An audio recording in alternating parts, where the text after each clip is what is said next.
Yeah, here we go now, baby. Right back into the action for another day of the week. Welcome to the Friday edition of Before You Bet. Aaron live right now on the Covered YouTube and X channels. If you're on YouTube right now, smash that subscribe button right down there.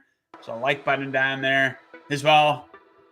Hit it up and hit us up in the live chat if you guys want to participate in the show. Very easy to do so. Hit up the live chat on YouTube or on X. Let us know what some of your best plays are for Major League Baseball here tonight. Who do you like in the NBA Finals? We got the Mavericks as, I think, what are they? A plus 184 underdog. Kind of like that. We'll get into that here momentarily. And so what we're going to do on today's show, we have an NBA Finals that doesn't start for a goddamn week. NBA's probably got to take a look at the hard start date. But a lot of time off for the teams, but we're going to discuss the matchup here, discuss what happened last night in Game 5. I didn't think I'd be turning the game off at halftime, but I did. And then I have my 4 best plays for Major League Baseball. So let's bring in our guy, the pride of Windsor, Ontario, the Magic Man, the Magic Ass Man, Jon Metler. Jon, did you watch the game right to the final whistle last night?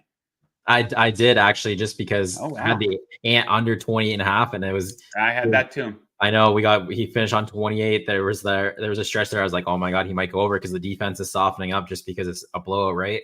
And then I had Cat over 2.5 assists, and he was sitting on 2 assists. I was like kind of waiting for that to happen, but he was not passing. He was, once that game was a 30-point lead, that guy was head down to the rim the entire time, which was great for your prop. He went over the 20.5, which was good. So I did watch the end. You kind of had me looking at the Timberwolves payroll for a little bit there with your tweet about trading Towns. Yeah, so what the hell was that by the Timberwolves last night? We kind of discussed on Wednesday the possibility of, hey, this is all of a sudden it's a team with nothing to lose. The Mavs, a little bit of pressure on them, kind of sucked for them. They needed to get on a plane from Dallas when they could have wrapped things up. When was it? On Tuesday night. Now they need to fly all the way to Minnesota. So some pretty good vibes going for the Timberwolves, we thought, but they were out of it right from the opening tip of the game. They were not into it. And that was the team that was ready to call the season. I think the guys on TNT nailed it. I think Shaq or Barkley, one of them, said that, they seemed just happy that they weren't going to get swept. And then Luka ripped their hearts out from the start of the game. So it just got away from them early, and they had no more fight in them. People, Anthony Edwards might be tired. But the big point that I want to make, you see Luka yelling at everyone, Luka practically foaming from the mouth in these situations, in these games. And everyone's we don't do this with other sports. Everyone's so quick to want to anoint the next Anthony Edwards is the next Michael Jordan. He's got some Kobe Bryant in him. What about Luka? For God's sakes, he will rip anyone's heart out. And like I said, foaming at the mouth, an absolute killer. So he might be on his way to becoming the definitive best player in the NBA if he can kind of finish things off here. But your overall thoughts on the game last night and Luka, Jon?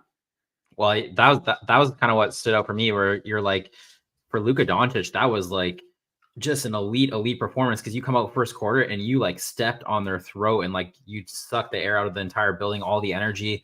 That was just like a primetime performance if you've ever seen one. I tweeted out, if you have a Mavericks future, you may as well go to a Dallas game and throw on a Celtics Porzingis jersey and just chirp him and don't even act like a Mavericks fan, because this guy just thrives off of trash talk. I don't know. They showed the guy. There was a guy talking trash. He was just behind Snoop Dogg. There was kind of like tweets going around that he was chirping Snoop Dogg, but he was just behind Snoop Dogg. I was like, that guy needs to be quiet, because this is not going their way at all. I don't think we give Luka Doncic enough credit that he's only 25. It doesn't feel like he's kind of like a young superstar, right?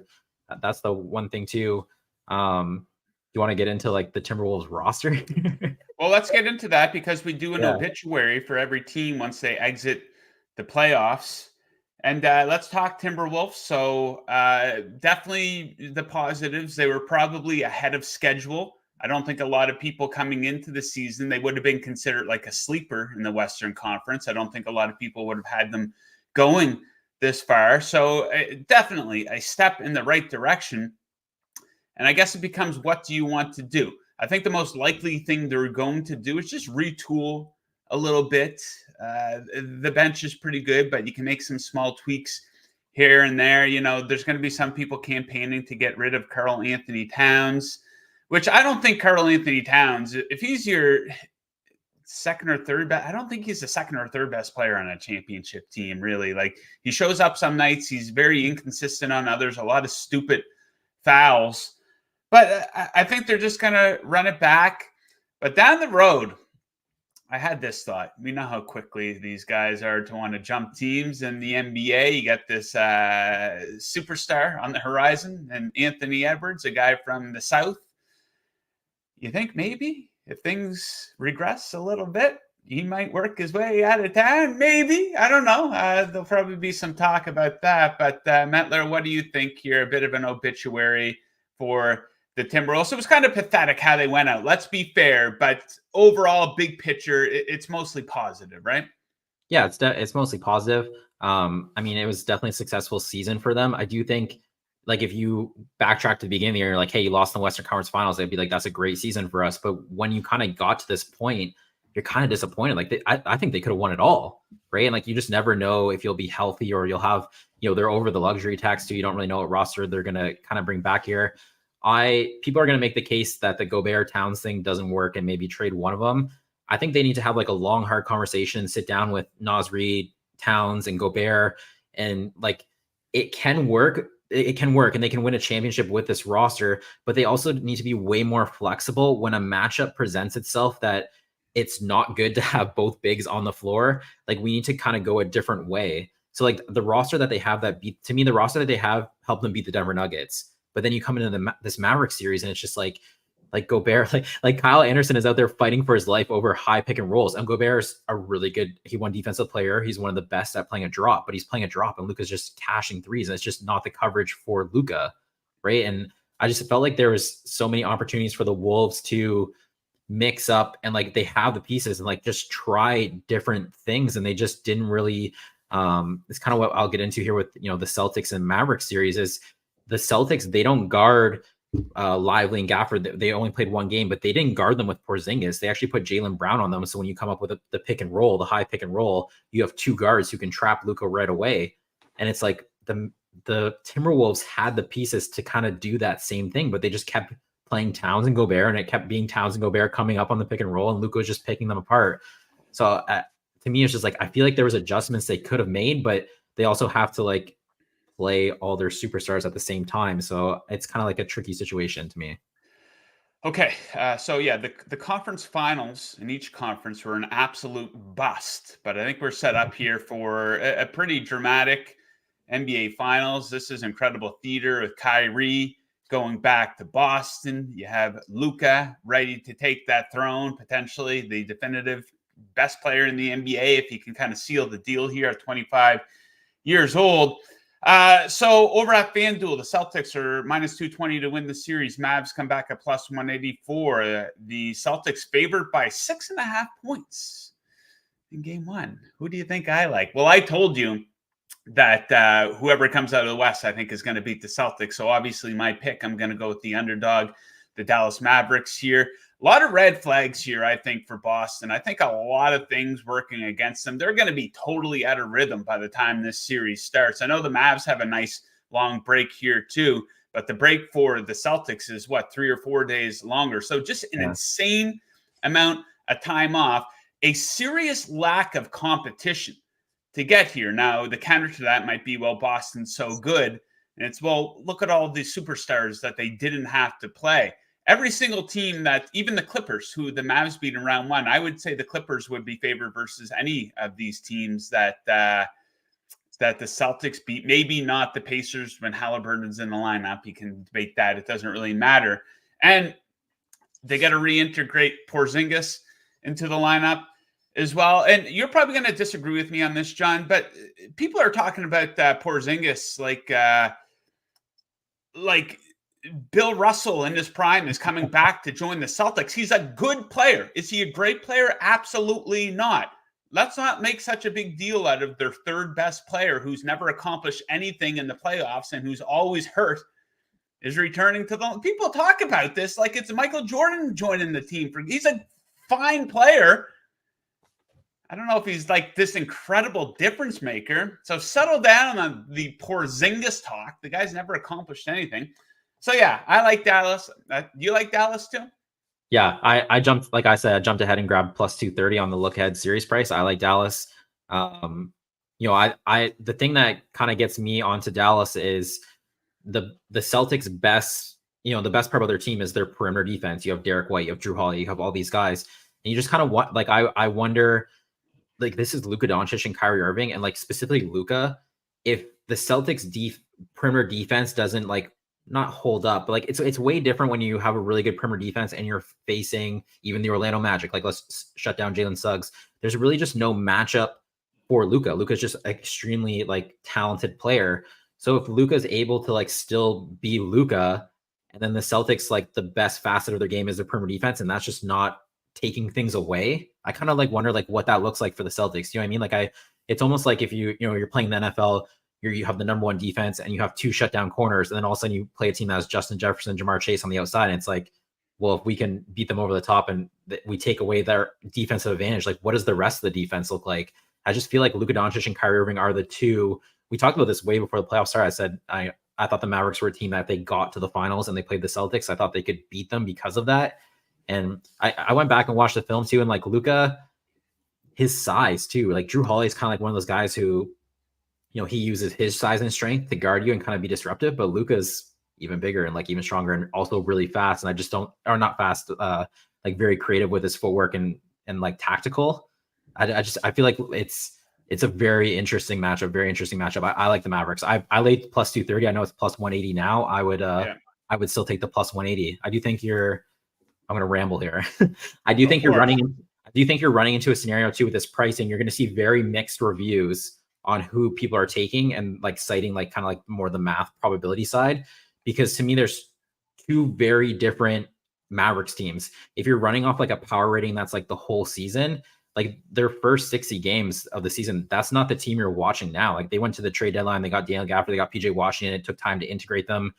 This is a very, very different team than like what you're like. You can even use like regular season stats for like Tim Hardaway Jr. was playing 30 minutes a night, chucking 20 shots a night when the season started. Like, I didn't even get on the floor last night in the 30-point game. It's like, it's a very different roster for the Mavericks. If you're kind of using like a stats from the whole season, I feel like you would like the Celtics more from like a probability standpoint. And the Celtics, they've had the same roster the whole season. But if you're evaluating the Mavericks, this version right now we're seeing in the playoffs, to me, that's a way different version than what you would kind of come to a conclusion on the whole season. So I think it creates an interesting scenario when you're trying to like price this series. So what's your assessment on my opinion about poor Dinky returning to the lineup here for the Celtics and everyone acting like it's Kevin Garnett in his prime coming back to join the team here? I think a little bit overrated. A little bit overrated. He's important just because they don't have a lot of depth.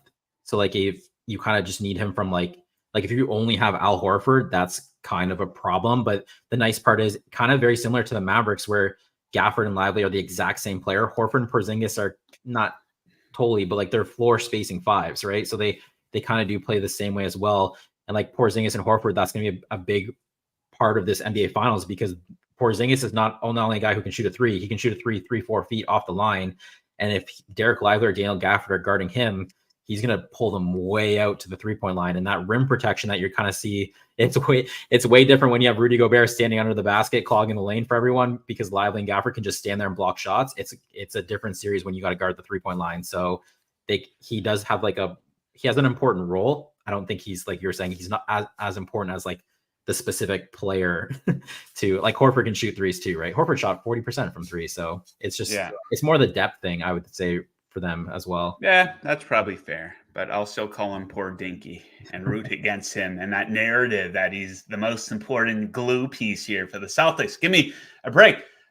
Okay, so we're going to be all over the NBA Finals here, guys. We're going to be back on. We have some baseball coming up here momentarily. I'm just closing out the NBA segment of the show here, but we're going to be back on Monday with some more thoughts on the NBA Finals. And we're going to have our official meat and potatoes best bets for Game 1 on Wednesday, and we'll be with you guys throughout the entirety of the finals. We need some drama here. Let's go to Game 7. I'll close the NBA section with this. Metler and I were kicking this around, the Karl Anthony Towns trade thing.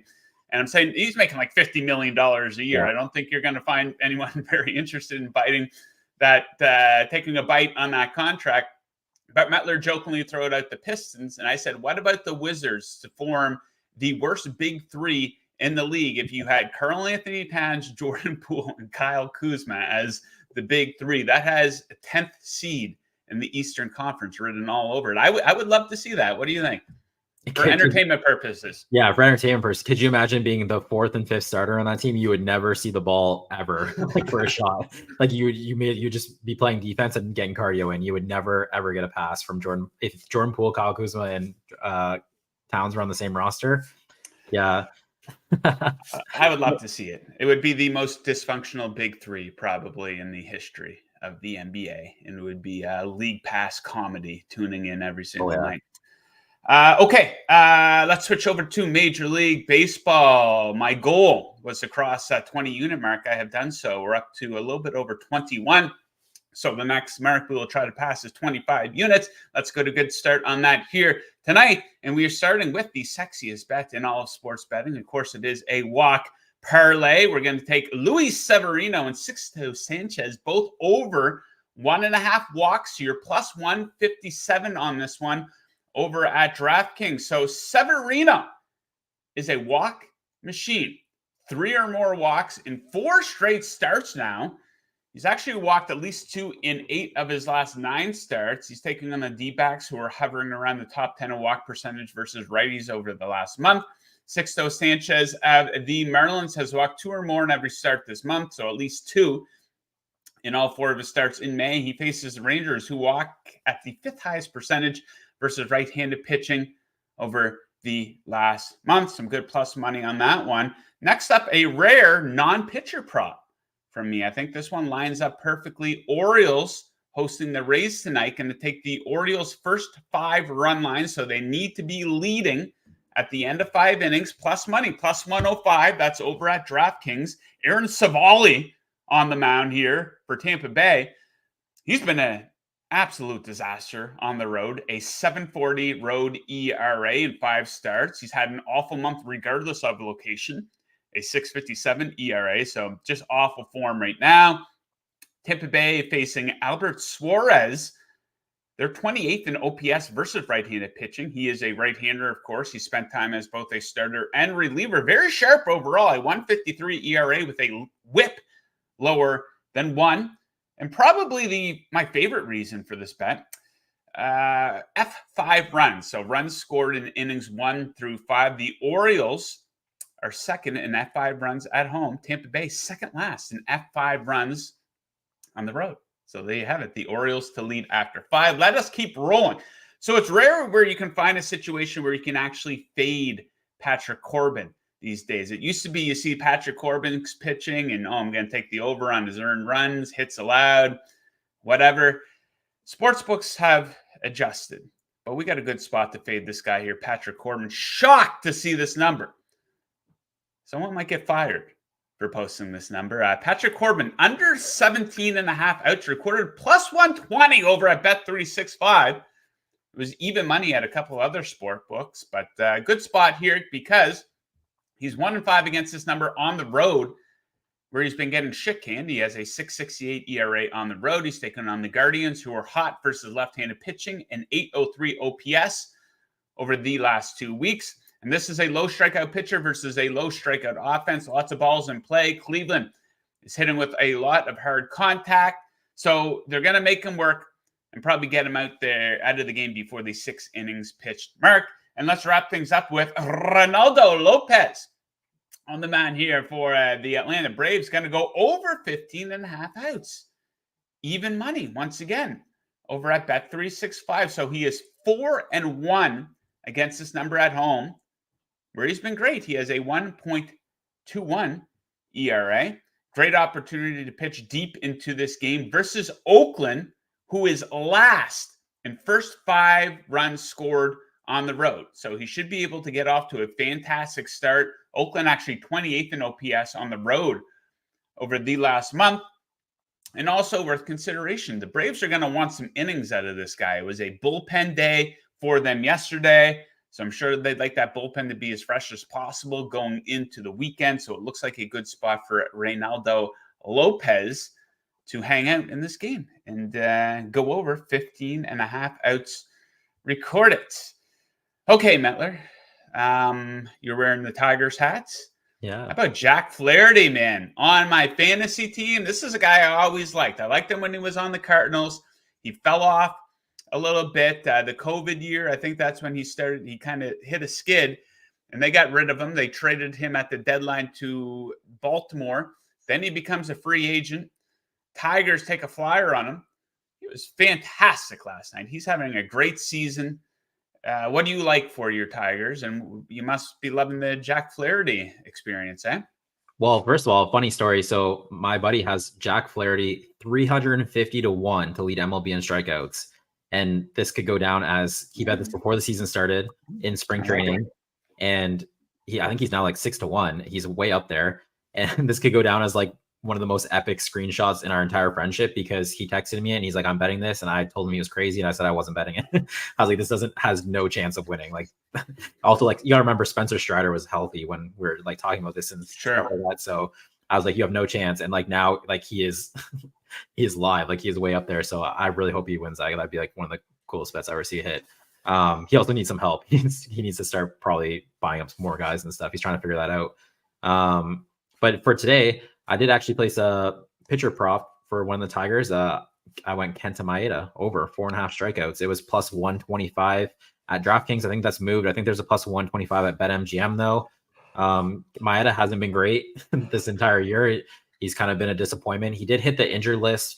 It was with an illness, and then he came back. He just pitched against the Blue Jays his first game back. He only had 1 strikeout, which obviously is concerning when you're saying play over 4.5.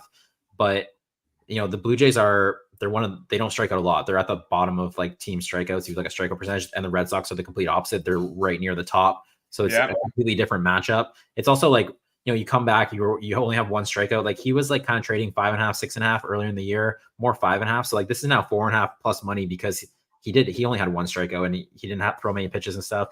I do also like, I went with the over, he threw 74 pitches in one game in his first game back. And I think the max he's hit this year is like 88. I'd kind of like that he went to the injury list with just like an illness and not necessarily like an arm injury or something where you feel like they'd have to work him up quite a bit. I do feel like he can probably get to like his ceiling of pitches, even though he's only made 1 start here. Like 74 to 88 is not like a big jump. And there was just a couple sportsbooks also trading this in minus money, and I saw plus 125. I was like, sure, I'll take you up on that. I'll take the plus 125. So I went Kenta Maeda over 4.5 strikeouts. Yeah, you always have to consider recent competition. You might be looking at a pitcher's game logs and be like, oh my goodness, he's only allowed 2 total earned runs in his last 2 starts. And it's like, well, okay, he faced the White Sox and the A's. Meanwhile, you might take a look at another guy and she's like, oh, he's not really pitching deep in the games lately. And it's like, well, he just pitched against the Dodgers, Phillies, and the Yankees. So what do you expect? Not a whole lot of guys are going to be lights out against those teams. So yeah, always keep that in mind with your handicapping. Okay, wrapping right up here. Bit of a light show with no NBA picks to give out. But Metler, no NBA this weekend. So what do you have on tap? Honestly, I'll probably be knee deep in watching some Mavericks Celtics film. I already kind of jumped ahead. I'm not gonna lie. When the Wolves are down 3-0, I was like, it's probably time to start watching Celtics Mavs and get ready for the series, just so you can react a little faster. So I watched it. They only played twice, only once post trade. That's the issue with the Mavericks. You're trying to watch games. They didn't even face the Timberwolves in the regular season with the roster they had now, but there is one matchup where they did have that trade. So honestly, I'm probably just gonna be watching it and watching again and watching again and watching different players and seeing how it's happening and going through the odds. I saw some player props have hit the board. We should start to get like some futures kind of around the NBA finals too. So just kind of reacting to all that stuff. Might dive a little bit into NBA draft. I feel like it's about that time where to just kind of keep an eye on. I've watched some YouTube videos on some guys I've never heard of and see. Spending the weekend watching tape. Not a bad way to make a living. But winding down a little bit here, or getting a little bit lighter. Anyways, I guess you could say in some sense the season is peaking, but a lot less teams to talk about, obviously. But yeah, we're going to be all over the NBA draft as well. Then, of course, NBA free agency. Then the Olympic basketball is setting up to be absolutely fantastic. So there's going to be plenty of Jon Metler throughout the summer here too. Okay, John, let's leave it at that for today. We're going to be right back with you guys on Monday. Thank you very much to everyone for tuning in. Make sure you like, subscribe, and comment, and we will catch you guys again on Monday. Best of luck with your bets tonight and over the weekend.